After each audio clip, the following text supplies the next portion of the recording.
What's up people? I've been sponsored by Kastaplast for over a month now. So today I thought we were gonna take a look at what my bag looks like after a month being sponsored by Kastaplast. We're out here at Vallentuna. Let's just play a casual round and I'll talk you through the changes in my bag. Doing 2 off the first here on the first hole, which is a 87-meter par 3. Plays kind of uphill and as a pushing hyzer. If you just get around the tree, you will have a putt. But for the first shot, we're going with the 11, which I put in the bag before a tournament I played last weekend. And I threw it for the first time in the tournament and it flew amazing. So yeah, going with the 11 here. Not as unstable as I thought it would be. Look at that flight. That's amazing. I love it. Now it is still understable, so I will get that stand-up hyzer flip, but I don't think it's as understable as my Vass. So for the second shot, we're going with the Vass to see the difference. And I believe you have a slight headwind here as well. Yeah, look at that flip. That was a lot more flip. The Vass has 1.5 in turn and Elva has 2 in turn. I would say it's the other way around, but I think it's because I have a really flat Vass, because that one is a lot more understable than it should be. The Vass is actually a little bit closer, but it's kind of obstructed by the bush over there, so I'm going with the Elva here. And I'm still putting with the Lunas, but I'm trying to find a run of the Reko that I enjoy as much as the Luna. For now, sticking with the Lunas. We're starting off with like an 8-meter putt here, tester on the first hole, and it's really cold today, so that's gonna be a challenge.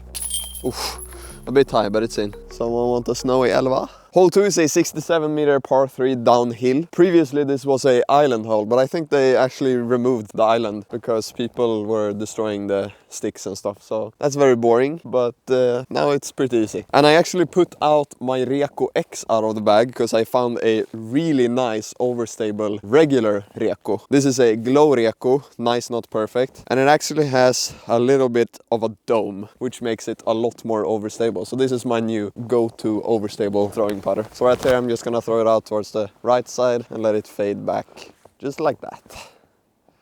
Did you see how overstable that is? That's crazy for a normal Reko. I love it. Shout out to Matte Hedberg. I bought it from him. Thank you. And I currently have 2 Jans in the bag. I have 4 total. One is a K1 Glow with a team stamp, and then I have the Patrik Eriksson. But this one is the most overstable and torque resistant, so that's what I'm using for forehand approaches. And this one feels the best in the hand for me. So this is what I use for a backhand. And it's really overstable and really reliable, so just like a overstable approach that anyone wants. And I like the team stamped Glow for backhands as well, but it's a bit too overstable. And then I'll just use the K3 one. Feels unnecessary to have 3 in the bag. So going Jan here. Let's get an ace.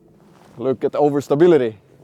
It's not an ace, but it's a park job. But look at how overstable that is. I love it. And then can you imagine that the Glow one is even more overstable? And the K3 is also more overstable. Easy tap in here. And the funny thing about this Reko, like it's really overstable for being a Reko, but it still has that really Reko-esque glide, so it goes forever. I really like this one. All right, hole 3, 96 meters, plays uphill, so this is kind of a smash. And here I'm going with the Elva again. Gonna throw it out on a slight hyzer out towards the right side, let it flip up and just glide. Okay, didn't flip as much as I wanted. So that's gonna be short and left. But it should be like a C2 putt. But there you can see, it's not as understable as you think it is. I think I'm just outside the circle here, and I have a pretty strong right to left wind. But it would be really nice to get this one. Start off with a turkey. Is it in? It jumped out? Really? Oh, that was so close. But it was because of the right to left wind. Really wanted to push it left. I think it like scooped out on the left side, right? So like on the rim. Yeah, unfortunate. Hole 4 is a really bad one to film on camera because you can't see anything. But it's going down left after the big tree in the middle. So you kind of want to throw a pushing hyzer going down the hill, which should be pretty perfect for the Nord. Get left. A bit too low, so I don't think it pushed all the way down to the basket, but it should be a putt. There is kind of a log laying across the fairway there though, so I could actually have got caught on the log, and then I'm like C2 long. But I could have slid up there, let's see. And I won a small little tournament yesterday, and then I got this Göte, the headquarter stamp Göte. So let's see how it flies. Should be a lot more overstable than my K3 one, but maybe not overstable. Okay, it's just really straight. That's a nice disc though. Like, why don't people throw Göte more? It's such an amazing disc. Just go get yourself a Göte. I've told you this before. Go get it now. at rocketdisc.com. Link right here. Kevin K5 for 5% off. Peace. Okay, so this is the log I was talking about, and this is where the Göte went. But I was worrying for no reason. I'm parked. Hole 5 is a really short par 3 downhill, 47 meters it says. I don't know if it's that far, but really easy and really short. And I actually put out my black berry of the bag. I'm just kidding. It's never gonna leave the bag. This is my baby. Tricked ya. That's why it's never going out of the bag. It's the perfect berry. But let's try the K3 berry as well and go for an ace here. And it is really flippy, so I'm aiming towards the right now. Do it. No, that was close. This one is not flippy though, so going slight Annie here instead.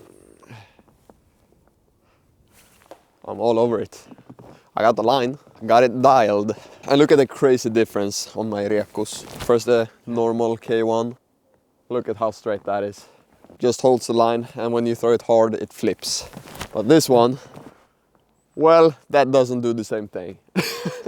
That's crazy. Hole 6, 78 meters. A lot more uphill than you first think when you walk up to the tee. So it actually plays pretty far, probably like 90 plus. But it's kind of a pushing hyzer, because if you only throw a hyzer, you're gonna bring the trees on the right side of the basket in play or fade out early. So you kind of have to do a pushing hyzer in there. And that is perfect for my new Stig. This is a K1 soft Stig. It's really soft.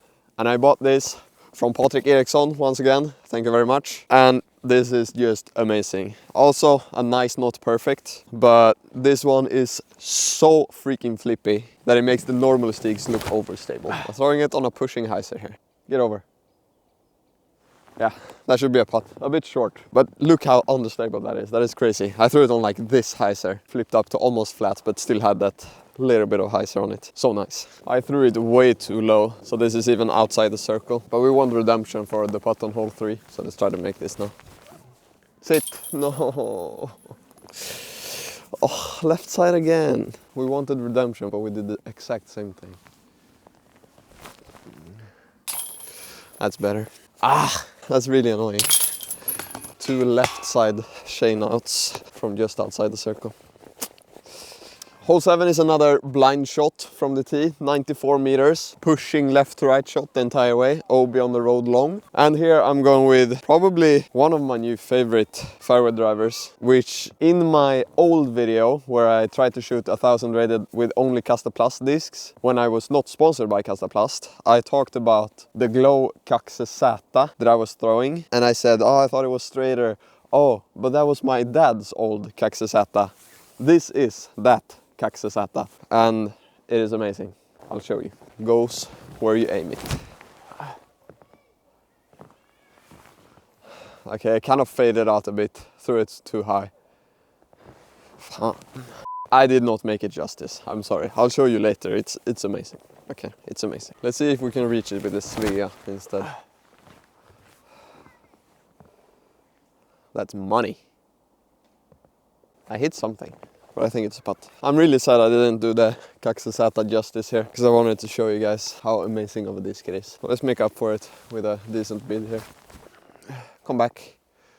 Ah, it was a decent bid. Didn't give it the height. Now I gave it too much height. This Svea was like 6 or 7 meters short. Well, that's a boring par. I'll probably throw the Kaxezeta more later, so stay tuned. I'll get redemption with it. Hole 8, 97 meters, really open. Just throw something really straight out towards the right side and then let it fade at the end. Plays a lot more uphill than you think, so probably disc up a bit. And that's what I'm doing. And I'm going with my new special black edition 2022 K1 Gold, which is slightly more overstable than the normal K1 Golds. But this one is 171 grams, so it goes really far. It has great glide. So I'm just gonna throw it out straight out towards the right, give it a little bit of height, and then let it come back. We have quite a right to left headwind though. That's way too wide and way too high. That's so bad. I blame the tee pad though. I think it's too short. Can't really get a normal run up here. Let's go for one more. Go with the first run Gold, compare the two. Let's go for a run up onto the tee.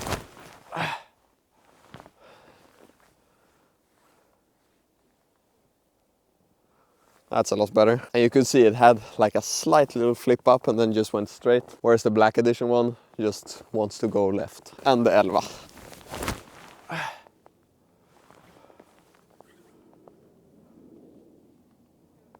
That's a nice shot.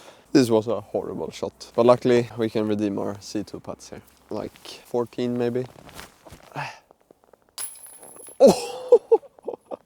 On the edge, but it's in. That was not pretty, but it's a birdie. Not complaining. Hole 9 is a par 4 with a funnily shaped tee pad. The basket is over there, so it's a blind shot again. So first shot, you basically just want to throw it out around the corner, push it as far as possible to make your approach as easy as possible, and then approach and get a easy birdie. That's the plan. And here I want a flippy driver on a steep hyzer and then just push left and glide. So I'm going with the Vass. It's kind of scary to run on this tee pad though, because I want to run here. That's not possible.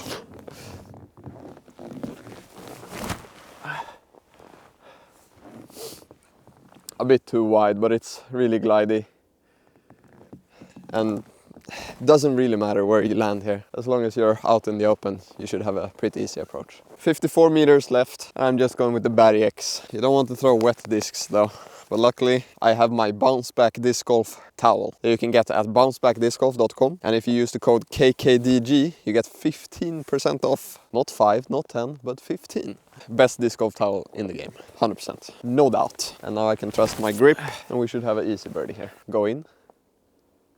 Oh, I thought it was in. But that's what happens when you use the bounce back disc golf towel. It was actually quite short, but it looked close.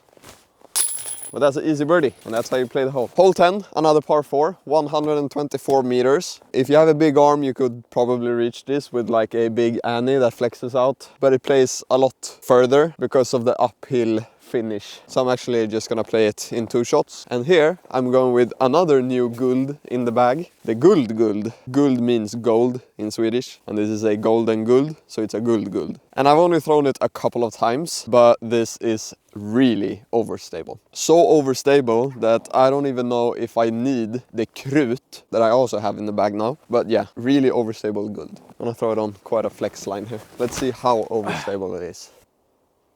Okay, actually not as overstable as I thought it was, but still really overstable. Should be an easy approach from there. Let's compare it to the krut.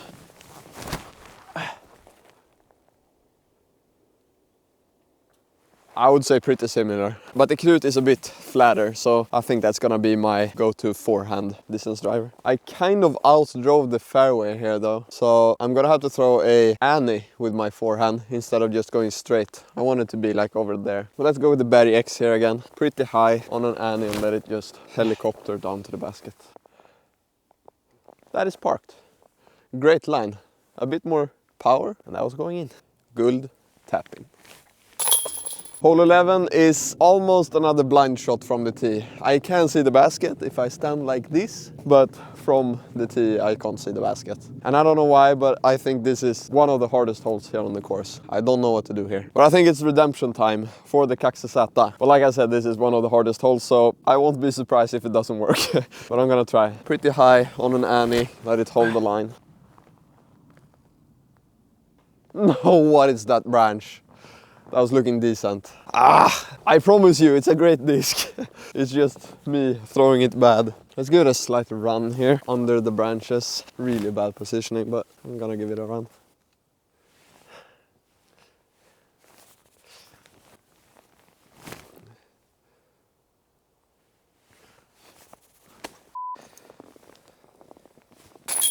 Hole 12, 40 meters, really uphill, and I'm just going for the ace here with my K3 Jan. I pulled it. That was horrible. That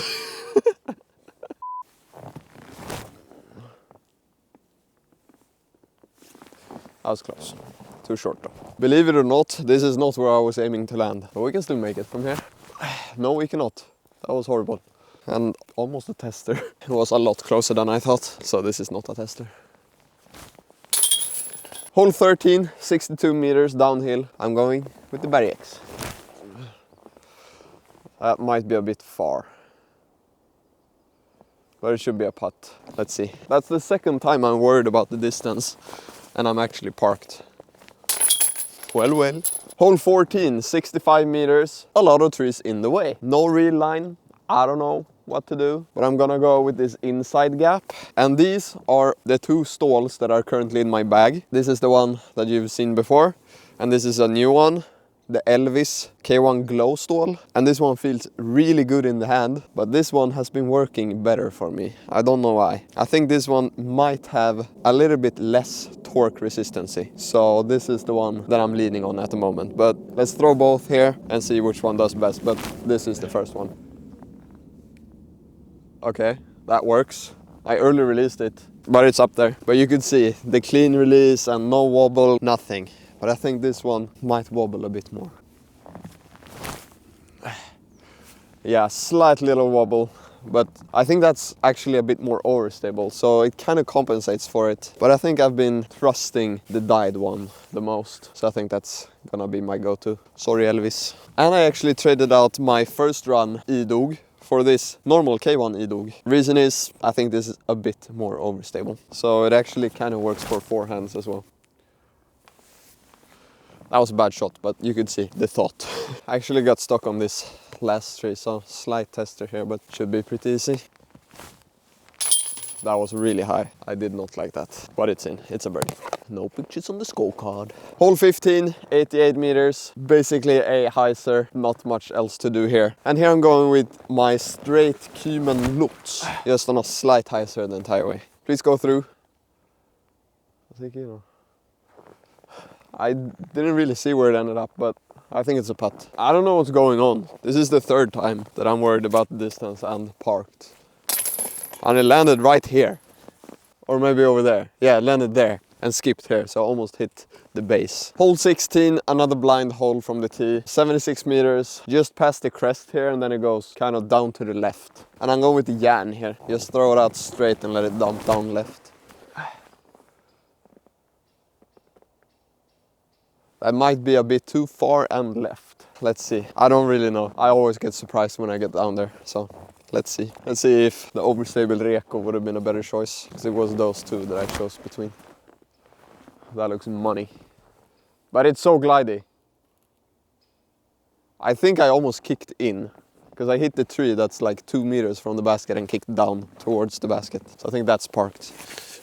I don't actually know where the Glow Reco ended up. I hit the tree next to the basket, but I can't find it. But my real one is down here. So I think I must have rolled or slid down here or something.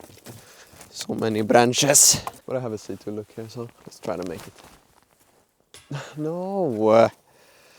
Third time today I'm left. I don't miss left or right, I only miss high or low. Hole 17, 80 meters, very straightforward. The road on the left side is OB. And here I'm going with a disc that I don't know if I will keep in the bag, because it's pretty similar to my e-dog. But this is a 2020 Black Friday edition on Disc Sport Kaxe Z. So it's a lot more overstable than your normal Kaxe Z. And it should be pretty perfect for this hole. But I feel like it's really similar to the e-dog, just a bit slower.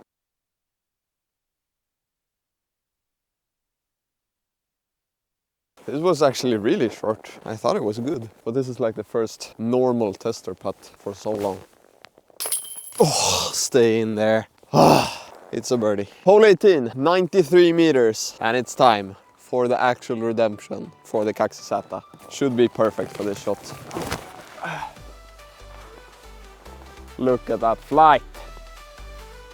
Oh, that almost went in.